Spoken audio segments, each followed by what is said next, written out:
The world of politics was Tim's public side, and he took great pride in his work. But it was his family and his roots that gave him his greatest joy. From NBC News in Washington. Sunday was appointment television. Tim Russert made sure of that. If it's Sunday, it is Meet the Press. He cut through the noise and clutter that can be politics, bringing clarity into the nation's living room on Sunday mornings. The framer of America's political debate, making politicians and the powerful answer straight questions and on occasion squirm. If I told you it was 25% of your state lived below the poverty line, would you believe me? But things started very small. Tim was a son of his beloved blue-collar South Buffalo. That place and those people shaped who he was, a hard-working, deeply devoted Irish Catholic. But early on, politics beckoned. Ever since I was a little boy, I was drawn to politics, drawn to history by teachers when they would take presidential campaigns and make them real in my life, that this campaign mattered. After college and law school, Tim joined the world of politics, serving as a top aide to Senator Daniel Patrick Moynihan and Governor Mario Cuomo of New York. It was inside those offices he learned the mechanics of politics. Almost 25 years ago, he came to NBC, starting out behind the camera. He oversaw a visit to the Vatican by The Today Show and the Pope's first interview for American television.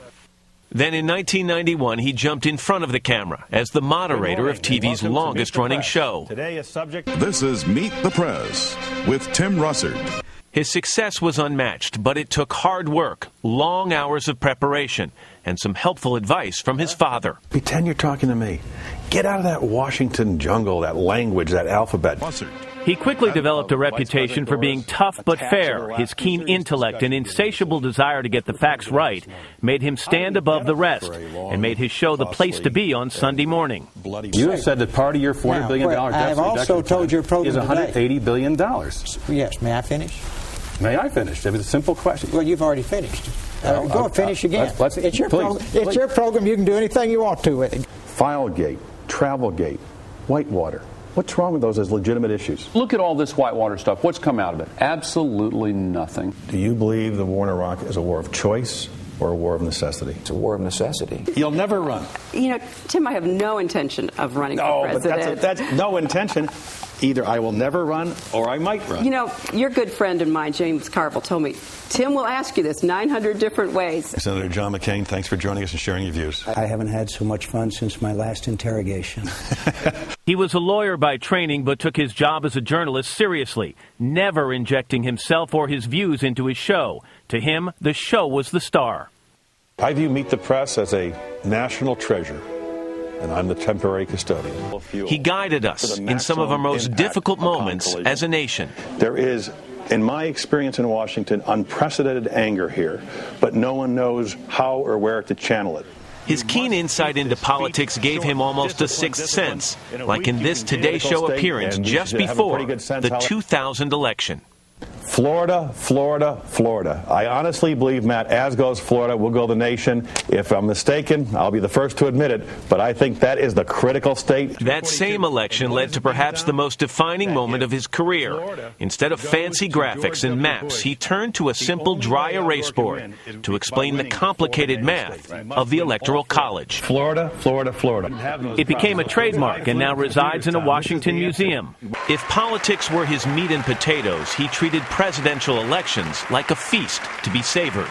He had his own brand of enthusiasm on display in this pep talk for a crowd before a presidential debate. This is really an exciting race. It's the first time since 1952, an incumbent president or vice president is not running for president. He also signaled the end of the historic Democratic race on May 6th, declaring Senator Obama as the winner after the Indiana and North Carolina primaries. Let me start you with the same simple question. Did it just end tonight? We now know who the Democratic nominee is going to be, and no one's going to dispute it, Keith. It was the kind of pronouncement that, given Tim's gravitas and judgment, could not be disputed. Fans. And yet, amid all the big names and important issues, at the end of Meet the Press, there were moments where Tim showed his true self as a sports fan and a family man. Go Bills, beat those Browns. Go Bills, squish the fish. Go Bills, beat the Bears. He wrote 2 best-selling books, but they were not about politics or government.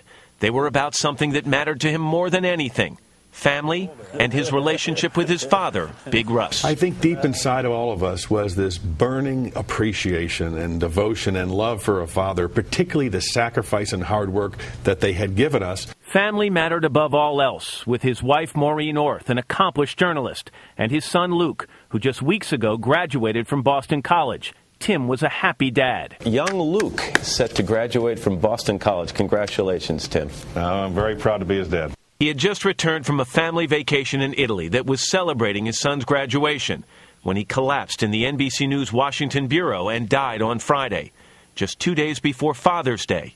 He was 58. If you knew him, his first question would be about your kids or your family. The next would be, what do you know? And that was Tim, always digging for information and thinking about family. He was someone who worked hard, but he knew that he had won life's lottery and couldn't wait to share it with his family, his friends, and all of us here at NBC.